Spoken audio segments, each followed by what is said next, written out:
Hello, Sudoku friends. Welcome to a hard puzzle from SudokuExchange.com. Today I want to talk about the two techniques that I employ the most and that help me solve Sudokus not only faster than I used to be able to, but also more efficiently.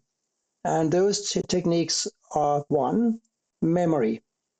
Once I start looking at a grid and I get a general idea about where some digits must go, for example, an 8 here must go in one of these two squares, I tend to be able to remember that. And it helps me later on because once I've analyzed something, I don't really want to spend time analyzing the same digit or the same pattern one more time because it's really a waste of time. So I try to train myself to remember these things. I think that being a language buff and learning a new language every year or every other year really helps me remember things, because if you can't remember words from another language, then you are probably not going to be very efficient at learning another language. At least I won't be able to. The other thing that I do, and I always do, is that I look at three columns together and three rows together. Actually, I do look at the entire grid as much as possible as a whole. I don't look at digits. For example, I don't look at the ones, and then I don't look at the twos, and then I don't look at the threes to see what turns up. Quite often, at the beginning of a puzzle that isn't too hard, you will find lots of single digits this way, but it's not really efficient, I think. What's efficient is to look at one shoot. Here, for example, we have the rightmost shoot of columns 7, 8, and 9. Here, it's very clear immediately that an 8 blocks up, and therefore this square must be an 8. Now I know that one of these two squares must be an 8, and that's all I do. I don't really need to think about that anymore. I will remember that one of these must be an 8. I also immediately see that these 8s block over, so an 8 for this column 3 is going to go here, here, or here. I know those are three possibilities, but I tend to remember that. So as the solving of this puzzle progresses, it gets increasingly easy for me to be able to place digits, because I'm able to place a digit in one corner and I immediately remember how that digit will affect digits in another corner or in the same shoot. So let's continue to try to do this. We have twos blocking up here, so of course twos block up, and we also have two twos blocking over. So while I'm taking in the entire grid, I always see the obvious single and naked singles, and I just enter them as I go. But I don't really look for singles. They just appear. I also quite often see this pattern here, a 2 and an 8. We also have a 2 and an 8 here. And we know that now we have accounted for 2s and 8s in this row 7 and in this row 9. And we know we need a 2 and an 8 for row 8, this row here. And quite obviously, none of these squares can be 2s and 8s because they are already covered by these 2s and 8s. And therefore, I look over here. And the 2s and 8s must go here. Now I look up and I see, okay, so a 2 blocks down. So obviously, this must be an 8, and obviously, this must be a 2. And now I remember, and this is the important point, now I remember that a few moments ago, I noticed this 8 blocking over, and I know that an 8 had to go here or here. So I don't even think about this anymore. I just plug in an 8 here, and that's it. That is basically how I solve Sudokus. I memorize stuff. And I don't do this on purpose. It's just not that difficult for me to memorize stuff. Probably because I've done it so many times and I have solved thousands of Sudokus. And after all, there are only 81 squares to be filled, and you only have 9 digits to do it with. Some puzzles, of course, are more complicated than others, and pencil marks are sometimes necessary. But most of the puzzles that I solve online and that I upload to YouTube are not that difficult, at least not once you think about them. Here's another thing that I do almost immediately. I look at the 2 7s blocking up and down, and I know that a 7 must go here or here. And that means that I now need to find a 7 for this row here. And clearly a 7 can't go here or here. Now I scan left and I see this 7 blocking up. So I know that this must be a 7. While I've been talking, I've also noticed these 4s blocking up here and across. So I just enter a 4 here because it's simple. I know now that a 4 must go in one of these two squares. Now I look over here and I see the 4s blocking down here. 4 blocking over, 4 must go either here or here, and also in one of these 3 squares. I don't think more about that now because there are too many squares. So I usually just turn my attention to something that is easier. One thing I notice is a 9 blocking down, so a 9 must go in one of these 2 squares. And now I immediately look right and I see, okay, these cannot be 9s, and this 9 blocks down, so I know that a 9 must go in one of these 3 squares. And that's all I think about. I don't really try to establish the exact square where the 9 must go because I know instinctively that I won't be able to tell that, at least not without some further analysis, which is going to be tiring and also time consuming. So I try to find more low-hanging fruit, if you will. But of course, the 9 blocking over here and here, we know that one of these must be a 9, and we know that one of these must be a 9. I kind of remember this X-wing shaped pattern. Of course, this is not a real X-wing. It doesn't span boxes, but that doesn't really matter. I kind of notice these patterns, even if I don't mark them using the mouse, because that's also time consuming and not really necessary in most cases. After the initial flurry of digits that are usually quite easy to find, even in hard puzzles, I start looking a little more closely at the grid and I see the 7 blocking over and over. So here is, of course, a 7. And now I look for more patterns. I see the 7 blocking up here and the 9 blocking up here. I see these two, 7 and 9 blocking across here. So I know 7s and 9s are now restricted to 2 of these 3 squares. I don't know yet which ones they are going to be, but what I do know is that I can now try looking for other digits for these squares here that remain. A 5, for example, is limited to these 3 squares as well. Other things I do, once I have a row or a column with so many givens as here, I do allow myself to look at the remaining 3 empty squares and say, what must they be? They must be a 4 and a 2 and a 6 because they are missing in the row. There's a 2 and a 4 here, so it's quite clear that this must be a 6, and these 2 squares must be a 2 and a 4. I also immediately look upwards and say, okay, now this cannot be a 6, so a 6 must go here or here, right? And therefore, not here, and this 6 blocks here, so a 6 must go here or here. But what's more important is that since a 6 must go here or here, there is no other place for a 6 in row 2 than here or here. So except for the 7 and 9s we talked about, we now also know that there is restriction on the 6. It can only go in one of these 2 squares. As we talked about the 6s before, and this is when I sometimes get back to a digit, I already spotted it more or less, but my mind was busy trying to analyze this box number 2 up here. But I did notice as we were talking about the 6s that we know that one of these must be a 6. So a 6 can't go here, right? And we know that this 6 blocks across. So a 6 must go here or here.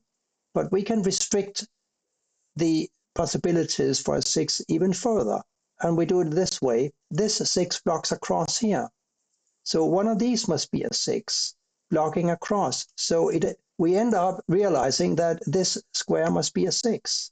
And every time I place a digit, I try to look at the ramifications. And I do know that we need a 4 for the row because we have a 4 blocking over here and a 4 blocking across here. So a 4 must go here. And that gives me a digit for this square. I don't even know which digit is going to be yet because I haven't analyzed it yet, but I know that these 3 empty squares have to be a 9, 1, and a 3. and therefore this square can only be a 5. And while we're talking about 5s, I notice a 5 blocking up here, making this a 5. And now we have 2 5s blocking up here, and we have 2 5s blocking across here, making this a 5. Once I find this 5, I don't even look further down here at the moment. I'm good at going back to the 7 9 blocking up and down. And I'm trying to see if finding this 5 gives me anything, but it doesn't, at least not yet, because a 7 and a 9 can still go in 3 squares. I'm not really done with that analysis yet. So looking a bit further, I'm concentrating again on the 7. That gives me a 7 for one of these squares. Now I look right, and these squares cannot be 7. This is 7 blocks here, and we got 2 more 7s blocking down and up. So here is a 7, and this way we slowly fill the grid. Now I'm stuck with only 2 empty squares up here, and they have to be, of course, a 7 and a 6. So now I look down and I see, does that have any ramifications for the 6s, for example? The 6 now up here, a ghost 6 as it were, blocks all the way down here. We do have a 6 blocking across, so we know this is a 6. And as you probably noticed, I don't have to analyze things, at least not most of the time, more than once. I tend to try to remember where stuff goes because it makes solving these grids much faster. And also, as you've noticed, I don't look at just one digit. Well, of course I look at one digit, but also I look at 2 or 3 digits at a time, because quite often 2 digits, like here the 7 and the 9 and the 7 and 9, they make a pattern like this. So you can restrict your analysis to these 3 squares for the 7 and 9s. But what's more, you can restrict your analysis for the remaining digits, the not 7 and 9s, to these 3 squares. And that is how we found the 6 that must go here or here. So let's continue our quest for digits. We know that these squares here must be a 1, 3, and a 9. And then I look up, because we have to find other digits to figure out where these have to go. And one pattern that we often see is this. We got a 1 and a 3 blocking this square. And since the 3rd digit that can go in these 3 squares here is a 9, we know that this is a 9. Cannot be anything but a 9. And that prompts us to look this way over here. Now a 9 can't go here in any of these squares here. And this 9 blocks down here, so here is a 9. What I now do is I look up and I look down. I see a 9 must go here or here. And now I look down and I look up and I see a 9 must go here or here. So I have a kind of a small fake X-wing pattern here. And I tend to remember those for some reason. And now we know that these have to be a 1 and a 3. What I then do is I look across here and say, okay, one of these is a 1 and a 3. So one of these over here must be a 1 or a 3. What is the 3rd digit? It can only be a 5. Of course, I could also have said, well, a 5 blocks over here, and this 5 blocks here, this 5 blocks down here, so therefore this is a 5. But that's not usually the way I think. I think, okay, 1 3 here, 1 3 across here, what's the 3rd digit? That is not a 1 and a 3, because we do need 3 digits. And the 3rd digit is a 5. So now I see the 5 going down, and therefore this must be a 5. And the next natural thing for me to do is to look up and down and see that, okay, there's only 1 square empty here that can take a 5. Once I do that, I look at these squares, and they also, funny enough, have to be a 1 and a 3. So we got 1 3s here, here, here, and here. And I know by instinct that I can't solve them yet. So I'm not even going to try. But I know, of course, that a 3 must go in one of these 2 squares, and a 1 must go in one of these 2 squares. A 6 goes up here because I remember that. I don't even have to think about that anymore. For now, I give up on these squares here because I don't think I can solve them without a lot of headache and a waste of time. So I try to look at something that is more low-hanging in times of fruit. I know this is a 1 or a 3, and now I think about what else is missing here. besides the 1 and the 3, we're missing a 2 and a 4. So the 2, of course, must go here or here, and the 4 here or here, and that doesn't help me. So I immediately stop looking for 2s and 4s here, and I move on to something else that is hopefully going to be more promising. I look at these 3 empty squares, and they must also be a 2, 4, and a 6. And again, a 6 must go here or here, so there's really nothing I can do about it at the moment. I need to look elsewhere. Now I look here. I'm looking for, again, a 1, 3, and this time an 8. Again, nothing I can do. And now I'm kind of running out of options, and I have to find other patterns that are more complicated than just spotting naked singles or pairs. And here I quite often resort to using pencil marks. And as I've said in other videos, I don't use the Snyder notation at this point because it's not going to give me anything at all. So what I do is I use pencil marks only for cells that can take exactly 2 values. And I think I've spotted something here, but it will be a lot easier to show you what I mean if I input a few pencil marks for this shoot here. So let me do that quickly. So here you go. Now I've entered pencil marks into squares that can take exactly 2 values. I may have left out some, but this already shows me the way forward. And this is how it goes. This is definitely going to be a 1 or an 8. These are simple, because we only have 3 squares left. The 8 blocks here, this is therefore 6, 7. And the 6 blocks here, therefore this is a 7, 8. And here we got a 7 blocking, so here's a 6 or an 8. I did notice this before I entered the pencil marks, but it is much easier to show you what I mean if I solve it from here.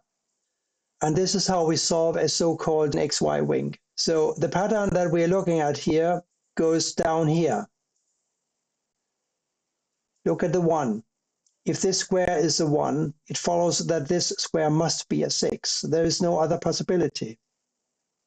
If this square is a 6, this square cannot be a 6. It must be a 7. Let's focus on the 7. If this square, on the other hand, is not a 1, then it follows that it must be an 8. If this square is an 8, then this square cannot be an 8. It must be a 6. Again, if this is a 6, this must be a 7. So it is clear now that whichever value this square ends up being, a 1 or an 8, this square has got to be a 7. So we can enter a 7 here. And that immediately gives us an 8 here and a 6 here. We know that one of these had to be a 6, and now we don't even need to know what other values could possibly go into this square, because now the 6 blocks. So this must be a 6. Now we got a 1 and a 9 here and a 1 and a 9 here, but the 1 blocks over. So it's clear that this must be a 9 and this must be a 1. This 9 blocks down, so a 3 goes here and a 9 here. Up here we need a 7 and a 3. The 3 blocks over, so the 7 is forced up here and the 3 here. And that, of course, gives us this 3 here. And 1 and an 8 here now. The 8 blocks over, so here's a 1 and here's an 8. So you see that quite often you don't even need to spend time filling in all the possible variables in all of the cells. If you can just solve one pattern, then you might be able to solve the entire puzzle. We do remember the 6 and the 7 over here, right? Now this 7 blocks over. So here's a 6 and here's a 7. The only digit that can go here now is a 1, which blocks down. So this now must be the 3 and a 1 and a 1 and a 3. We don't have to think about that. We remember all the 1s and 3s over down here, don't we? At least we should. Up here we know that one of these needed to be a 6. Now there's only 1 square left. So without thinking further about this, we can enter a 6 here. And now on to the center shoot here. I haven't looked at it for some time, so let's start again. With all these new digits entered, it should be possible to get on with the puzzle. One must go here or here, and here or here. What are the other digits? Here, for example, we need an 8 in one of these two squares and an 8 blocks over. So this, of course, must be the 1, and this must be the 8. And the 1 blocks over, so does this, and this blocks up. So here's the 1 that we talked about. And the last digit here must be a 9. We know from earlier that a 9 had to go in one of these two squares, don't we? So the 9 blocks over, making this a 9. And this square we haven't really talked about, but it's clear that it can only be a 3. Now, these 3's block across, so here's another 3. Over here, we need a 2. And this 2 blocks over, so a 2 also must go here. This must be a 4, blocking over. So here's a 4. And the last digit for this puzzle is a 6. It goes here. So this was just a demonstration of how I solve puzzles, but with focus on memory techniques and double row and column elimination, and how to apply pencil marks in a way that is effective and quick and doesn't clutter up the entire grid. I hope that you enjoyed it and that you'll come back for more. Thank you for watching, and bye for now.